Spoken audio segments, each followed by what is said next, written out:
بسم الله الرحمن الرحيم.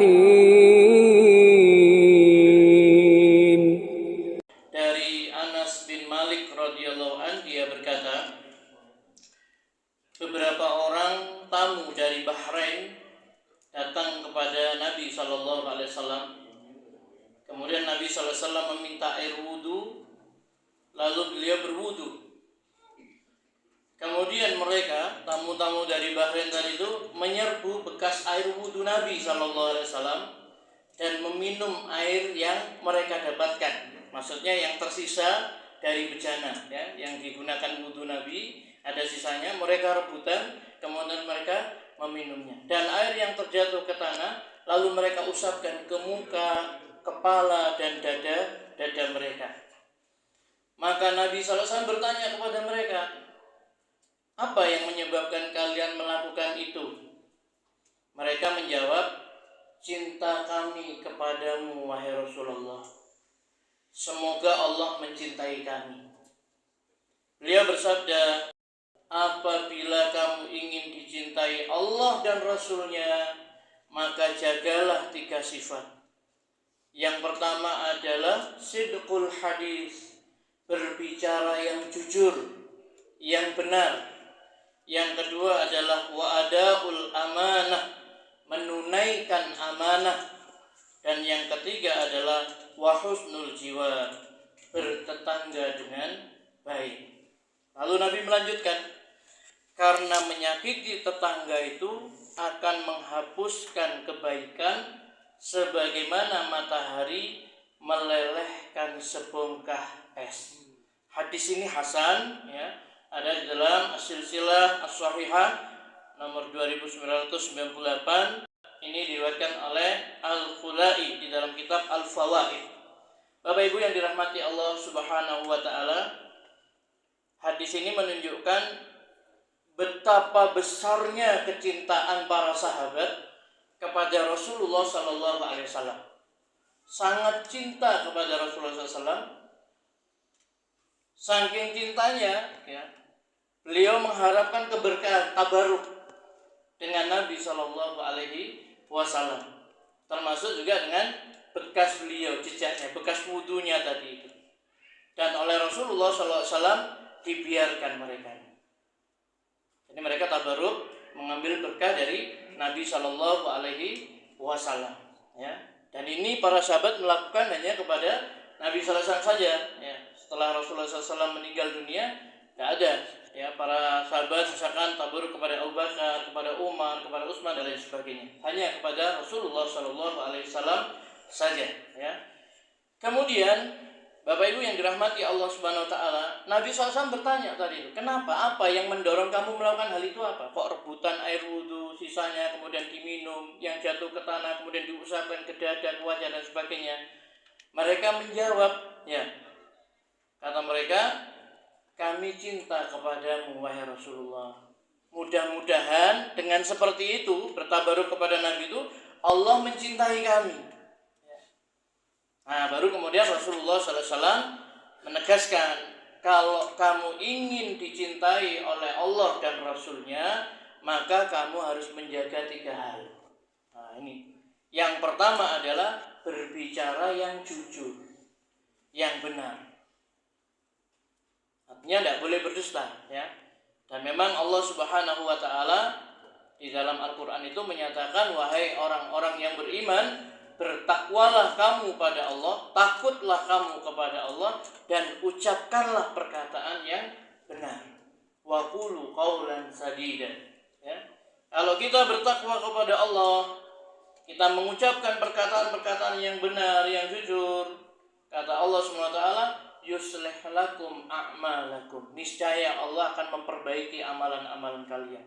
Wa yaghfir lakum dzunubakum, dan Allah akan mengampuni dosa-dosa kalian. Jadi kalau ucapan kita, perkataan kita ini jujur, benar, Allah akan memperbaiki amal-amal kita. Allah akan ampuni dosa-dosa kita karena kita berbicara yang benar. Dan ini adalah merupakan sifat dari seorang mukmin, ya. Ketika Nabi SAW ditanya, ya Rasulullah, apa mungkin orang mukmin itu penakut? Iya, kata Rasulullah SAW. Ada orang mukmin yang penakut itu ada.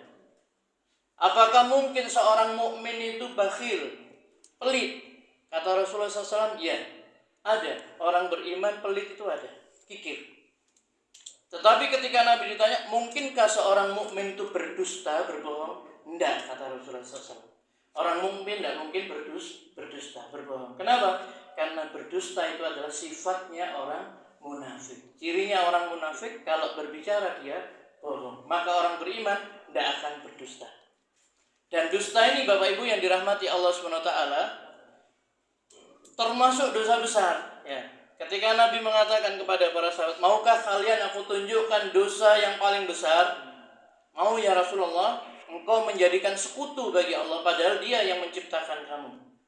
Kemudian yang kedua adalah durhaka pada kedua orang tua.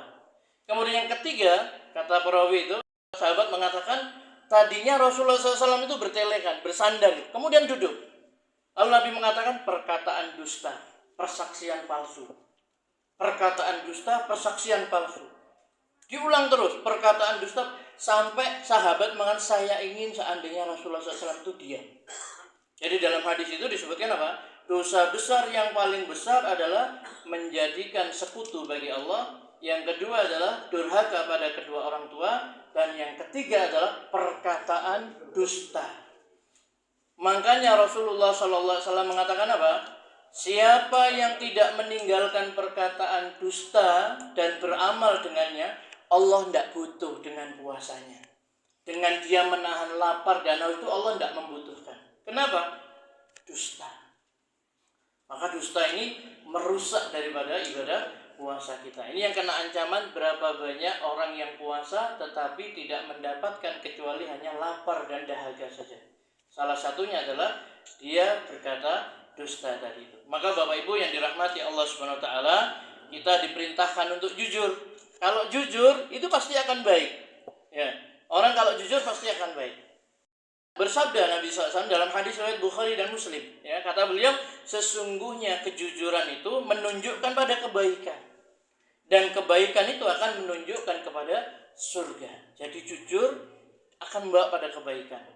Kebaikan akan menunjukkan kepada surga. Kalau orang itu selalu berkata jujur, berusaha untuk selalu jujur, ditulis oleh Allah dia ini adalah orang-orang yang jujur, siddiq.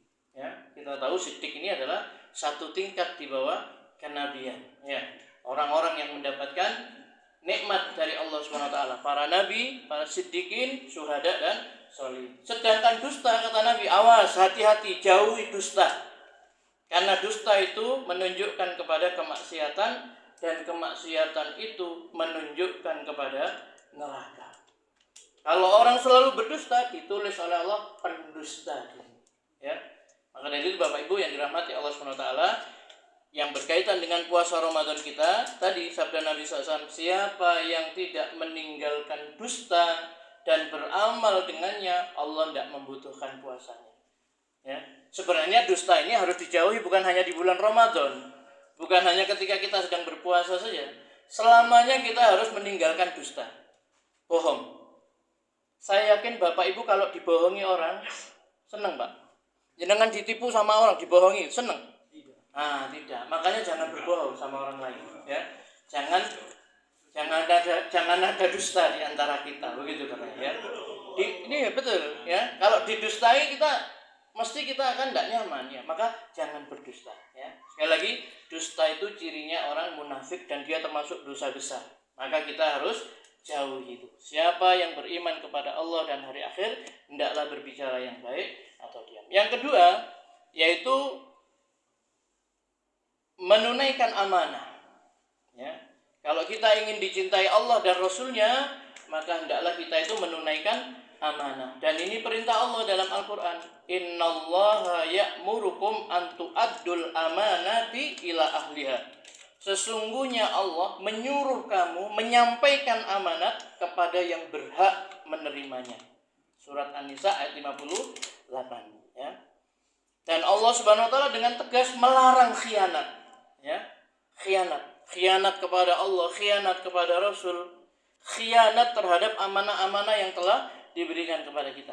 Ya, dalam surat Al-Anfal ayat 27. Ya ayyuhalladzina amanu la takhunullaha war rasul wa takhunu amanatikum wa antum ta'lamun. Hai orang-orang beriman, janganlah kamu mengkhianati Allah dan jangan mengkhianati Rasul, ya. Wa takhunu amanatikum, dan jangan kamu mengkhianati amanat-amanat yang diberikan kepadamu. Wa antum ta'lamun, sedangkan kamu mengetahui, ya. Jadi Allah perintahkan orang beriman menunaikan amanah dan Allah larang orang beriman dari khianat. Jangan kamu khianat pada Allah, jangan khianat kepada Rasul, jangan kamu khianat terhadap amanah yang diberikan kepadamu, ya. Wah, ini berat menjaga amanah ini, Pak, ya. Dan khianat ini Bapak Ibu termasuk dosa besar juga, dan dia adalah merupakan karakter orang munafik. Wa idza tumina khana, kalau diberi amanah khianat dia, ya. Nah, begitu. Orang beriman cirinya dia akan menjaga amanah, jangan sampai khianat. Panjenengan kalau dikhianati seneng apa enggak? Nah, jangan khianat berarti, ya. Jangan ada dusta di antara kita, ya. Begitu. Pokoknya kalau kita tidak senang dibohongi, jangan bohongi. Kalau kita tidak senang dikhianati, jangan mengkhianati, ya, begitu. Yang terakhir, yang ketiga, kalau kita ingin dicintai oleh Allah dan Rasul, maka kata Rasulullah, berbuat baiklah kepada tetangga, ya. Berbuat baik kepada tetangga itu menjadi sebab dicintai oleh Allah Subhanahu wa taala dan Rasul, ya.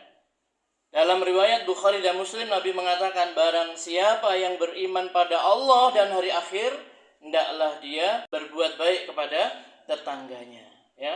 Jadi tidak boleh kita itu menyakiti tetangga. Bahkan Nabi SAW bersumpah, ya.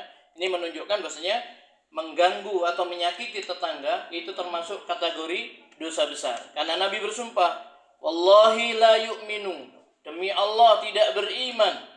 3 kali. Wallahi la yu'minu, demi Allah tidak beriman. Qila waman ya Rasulullah. Sahabat bertanya, siapa dia ya Rasulullah yang tidak beriman itu? Qala, beliau menjawab, alladzi la ya'manu jaruhu bawa'iqah. Kata Rasulullah SAW, yaitu orang yang tetangganya tidak merasa aman dari kejahatannya. Hadis riwayat Bukhari, ya. Jadi Nabi bersumpah, demi Allah tidak beriman, demi Allah tidak beriman, demi Allah tidak beriman. Siapa dia ya Rasulullah? Yaitu orang yang tetangganya tidak merasa aman dari gangguannya. Dari sini Bapak Ibu yang dirahmati Allah SWT, kita tahu bahwasanya menyakiti tetangga, mengganggu tetangga itu termasuk dosa besar. Karena ancamannya apa tadi? Tidak beriman. Dan seorang muslim itu wajib untuk berbuat baik kepada tetangga. Tidak boleh mengganggu, tidak boleh menyakiti, ya. Dan dikatakan oleh Nabi, karena menyakiti tetangga itu dapat menghapuskan kebaikan seperti matahari melelehkan